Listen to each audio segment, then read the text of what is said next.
Hello, hi, positive vibes, good day. Today we are going to be talking about the Korean beauty standard.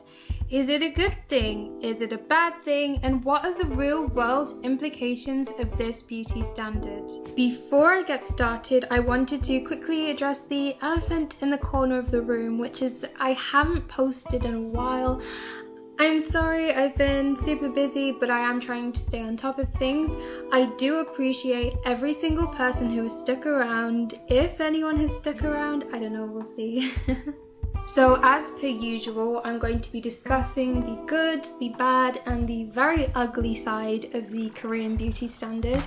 And then in the background, I'm going to be redrawing the opposite of what the Korean beauty standard is, of course with a bit of a message.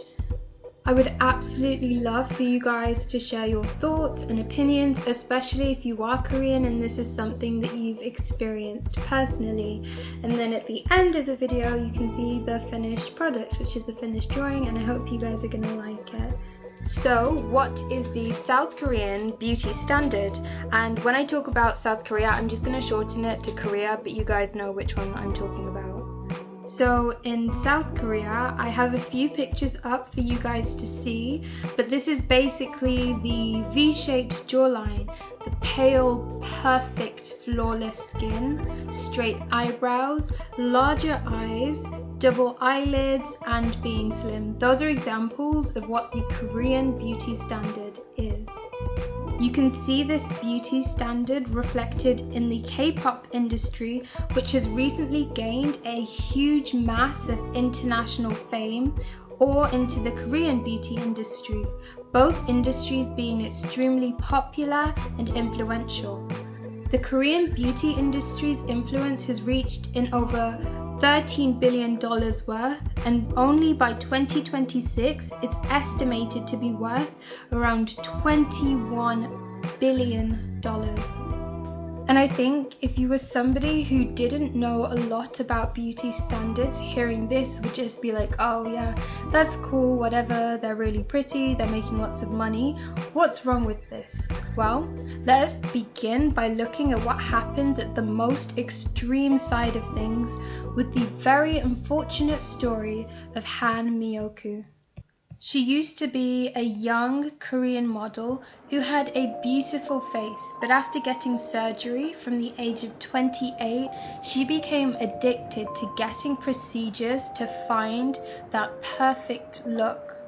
Never feeling good enough and always wanting to change to fit this idea of beauty that she had built up in her head, she had so many procedures it got to a point where the doctors had refused to give her any more surgeries because her face had become noticeably enlarged.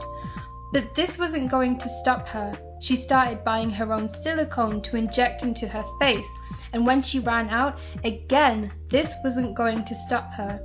She was so obsessed with this standard of beauty that she had created, she started injecting her own face with oil because she didn't have any silicone. This turned out horribly and she became permanently disfigured for life. What does this say about the current South Korean beauty standard?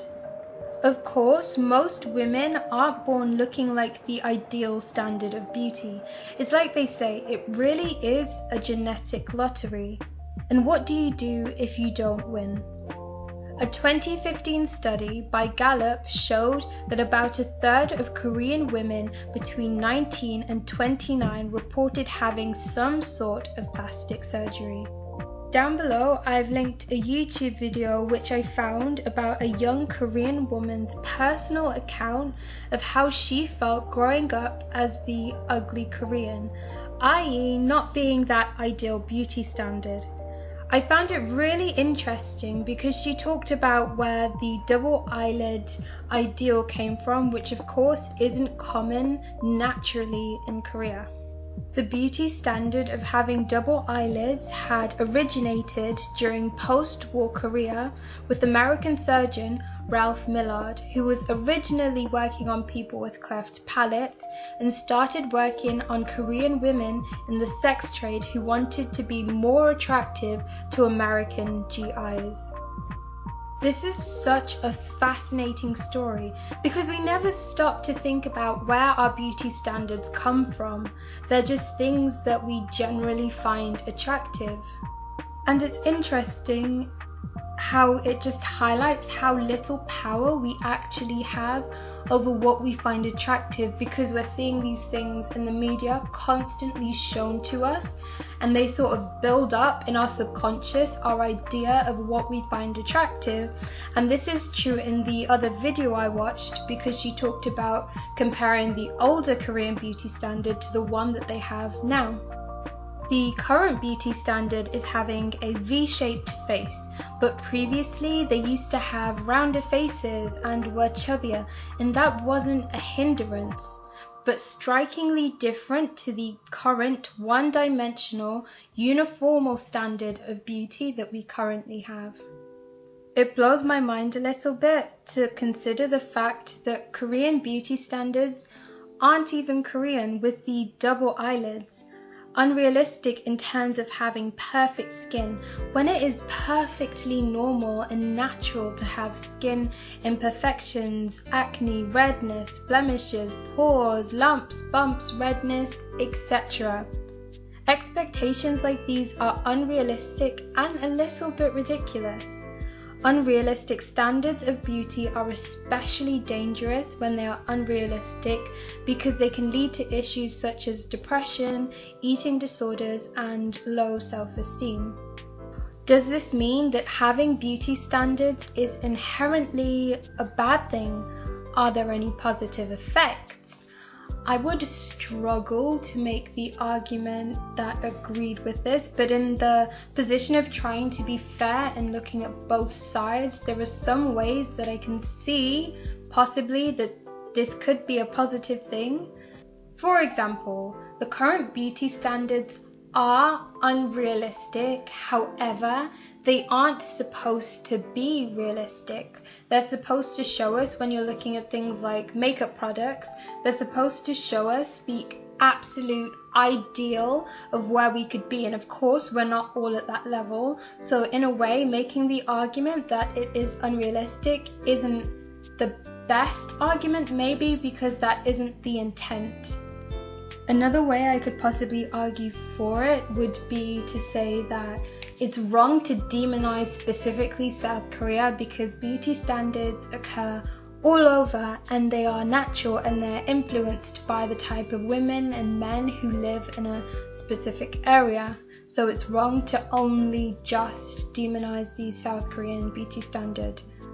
There is also possibly the economic benefits, these big companies making this money, going back into the country, etc., etc. That's another possible point. One more point is that people will make the argument that beauty standards are wrong because they encourage people to get surgery.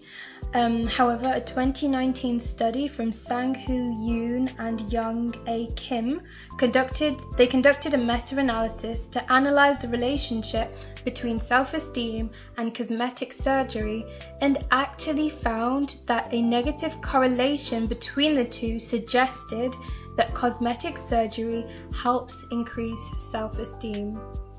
So finally, we're going to talk about this drawing, which is this thing that I've been creating in the background. I wanted to create a very unapologetically Korean character. I wanted them to be proud of their heritage, and I was like, yep, I'm just going to stick a big old flag in the background. But the issue I have is that obviously flag's a landscape, not portrait, so it's just in the top. But yeah, I wanted her to be very Korean, proud, like very obviously for somebody who's even seeing this for the first time, but I wanted her to be the complete opposite beauty standard. So I've taken all of the stereotypical characteristics such as the V-shaped jawline, pale skin, larger eyes, etc. And with this character, what she has is tan skin. It's not very dark, but it is definitely tanned. I've given her fuller lips. She's got a square face and she's a lot more chubbier. She doesn't have double eyelids. They're kind of small, and she's got pointier eyebrows. And of course, like I mentioned, she has a very edgy look about her. She's everything that the standard is not, which I absolutely love because I feel like it sends such a positive message. So my final word on this topic would be that I hope to see two things in the future of the Korean beauty industry. Firstly, that it would be more diverse, and secondly, that it would be a lot more realistic. And when I say diverse, I don't necessarily mean internationally diverse, but more realistic to the Korean women and showing the diversity within their culture, because I personally believe that diversity is a beautiful thing, and secondly, of course, that it's more realistic. When I talk about the standard being more realistic, I mean that it should be achievable, because how is anybody ever supposed to be satisfied with themselves knowing that they could never actually reach the peak and the ideal standard? And that is it for my video. Thank you so much to everybody who made it to this point. I really appreciate it. Please leave a like. I would appreciate a comment as well. It's nice to know what you guys think. Bye.